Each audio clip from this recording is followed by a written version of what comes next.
5ஆம் வசனம். அதில் இயேசு அந்த இடத்தில் வந்தபோது அண்ணாந்து பார்த்து அவனை கண்டு, சகேயுவே, நீ சீக்கிரமாய் இறங்கி வா, இன்றைக்கு நான் உன் வீட்டிலே தங்க வேண்டும் என்றார். இயேசு இப்படி நம்மளை ஒவ்வொரு வீட்டுக்கும் வர்றதுக்கு பிரியப்பட்டா கூட, அந்த நாட்டில் இந்த சாஸ்திரிகள் தேவனோட இயேசு கிறிஸ்துவோட வாழ்ந்த மக்கள் என்ன சொல்கிறாங்க? அதில் 7ஆம் வசனம், அதை கண்ட யாவரும் இவர் பாவியான மனுஷனிடத்தில் தங்கும்படி போனார் என்று முறுமுறுத்தார்கள். இன்னைக்கு உலகம் அப்படிதாங்க. நீங்கள் ஒரு சத்தியத்தை சொல்லி பாருங்களா, இல்லை நீங்கள் ஏதாவது பேசி பாருங்களா, உன்னை குறித்து ஐடி பண்ணுவாங்க. இவன் எப்படி, இந்த மனுஷன் எப்படி, இந்த மகன் எப்படி. ஆனால் தேவன் அப்படி இல்லை, பாவியாக இருக்கிற இடத்துல போய்கிறாருன்னு சொல்கிறாங்க பாருங்களாம்.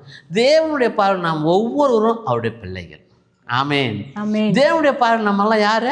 அவருடைய குழந்தைகள், அவருடைய ஜனம், அவருடைய ஆடுகள்.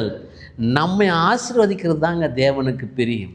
நம்மளை விடுவித்து, வியாதியிலிருந்து விடுவித்து, விடுதலை கொடுத்து நம்மை கிருபையினால் நிரப்புகிற தேவன்.